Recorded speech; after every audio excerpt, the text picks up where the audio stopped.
Final battle. Let's go.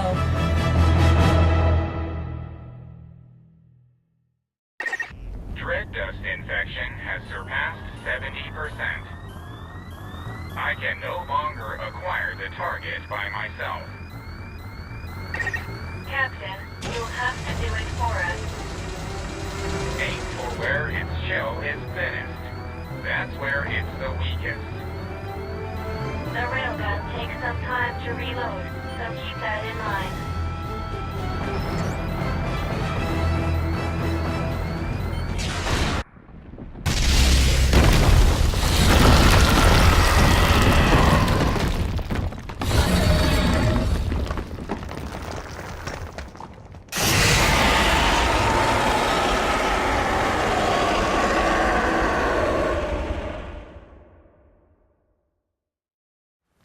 Just a moment. I'm still getting energy readings from the Lord of Dust.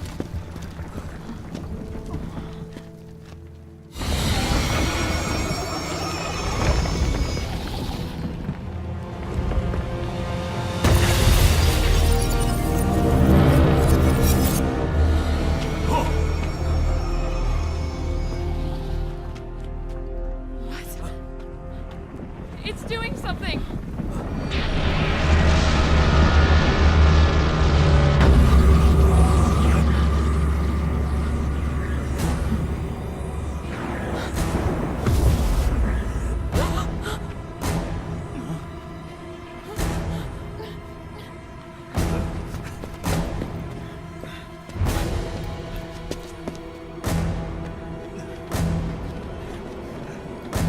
Look! That wormhole!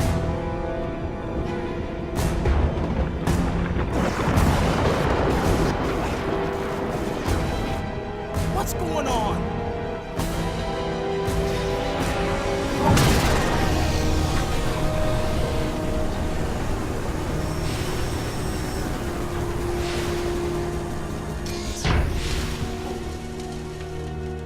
Everyone, listen up.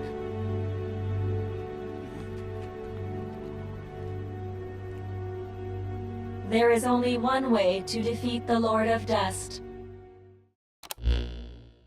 After running an analysis on the phenomenon we've witnessed just now, one significant problem has come to light. The Dread Dust didn't begin their existence as organic life. Therefore, they have no concept of death. They began as nanomachines. As long as they have no concept of their own death, they will not cease to function. This appears to be the reason why it has been impossible to destroy them. I'm just gonna ask you point blank. Is there really a way to beat this thing? Yes, but before I elaborate, please listen to this. We don't have time for this shit. We don't have time for this shit. I can almost hear Reeve when this message starts. I can empathize, because I'm sure you're still in the middle of the battle. But I need you to listen to me. This really will be my final message to you. Consider it my last will and testament. First of all, Reeve, before I continue, I have to apologize to you. We really don't have time for this. Captain, try hitting it with the railgun again. We can't... I let you down. I spent 30 years trying, but in the end, I couldn't get you out of that place. Please, please forgive me. Let me down. No. You're Chris? I remember it like it was yesterday. That day, 30 years ago. when the captain got me to the wormhole above base camp and I made it home. But I couldn't have expected what happened next. Instead of going back to 1980, I ended up in Philadelphia in 1943, in the skies above the USS Eldridge.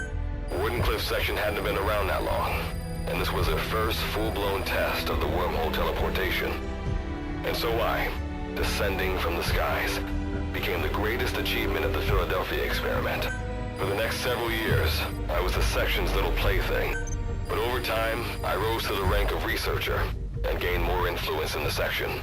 And what supported my research was the device that you, Reeve, gave to me. I quickly became one of the leading scientists in my field. But most of my work was simply me recreating what I'd seen on the device. It wasn't because I was smarter than anyone else. I discovered absolutely nothing. But I was fine with that. I wasn't after fame or fortune. I wanted to atone for what I had done to all of you. What I had done to the world. Thus, the gates of hell were flung open. Though my own personal hell wasn't D-Day, but back here, in reality. For 30 years, I have sacrificed everything to prepare. All these preparations for this one fleeting moment. When you hear this, the Lord of Dust will likely have already opened his door to the past. Captain, it's all up to you and the others. History, the survival of mankind depends on whether or not you can pull this off. I'm counting on you, heroes without names. The future is in your hands. That is Good Luck's final message. Chris. Virgil, tell me something. How do we destroy this thing? There is only one way. I must become one with the Lord of Dust and reveal the concept of death to all Dread Dust. Once this has happened, fire the railgun at the Lord of Dust and me. Seth, a human being, understood death, the dread dust that infected him. Because it was so dependent on the properties of its host, when Seth's body was destroyed, so was the dust within him. I will do the same thing to the Lord of Dust. But Virgil, if you do that, you'll... I am ready for that. Do you even understand what death is? At the very least, I have developed my own interpretation of it. I have spent a long time with the Karen Corps, the captain, and all of you. Journeyed with you, fought alongside you. I have realized that your existence is fragile and fleeting. And while the dread dust was eating away at me, I became aware of a concept, an aversion to my existence coming to an end. This could even be called fear. Existence is finite, life is precious, and death is sorrowful. Captain, is my understanding correct? Then I think we have a plan. This truly will be the final battle. The meaning of life, the reason for death, the value of existence. I will teach these to the dust.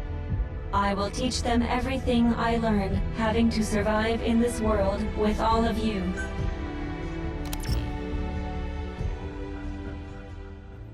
I am ready to do this. We leave the rest of the work to you. There is no more time. Goodbye, everyone.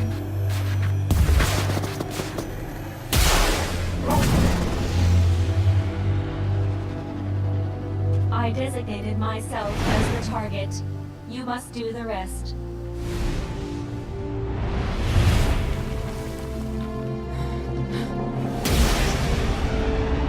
I truly enjoyed the time we spent together.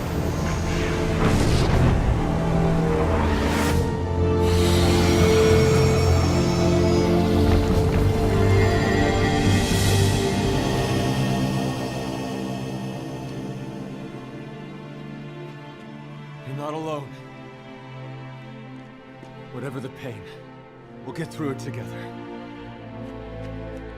You can do this, Captain.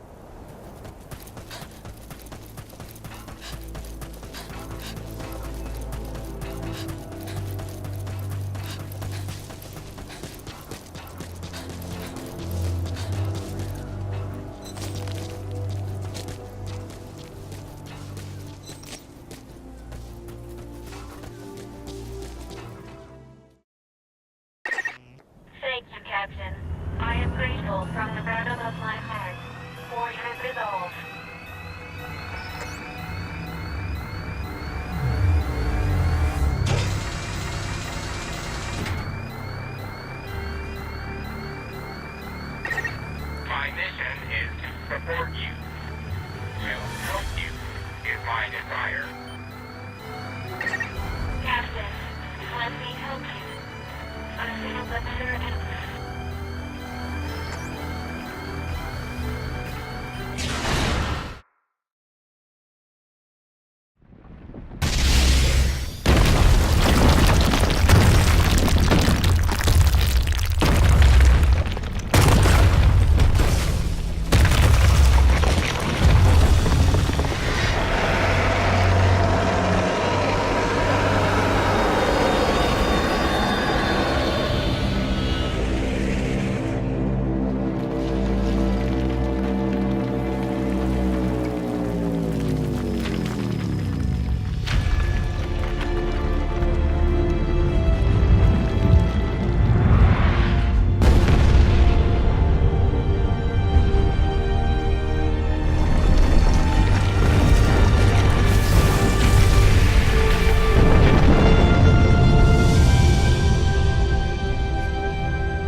Back to camp. Let's go home.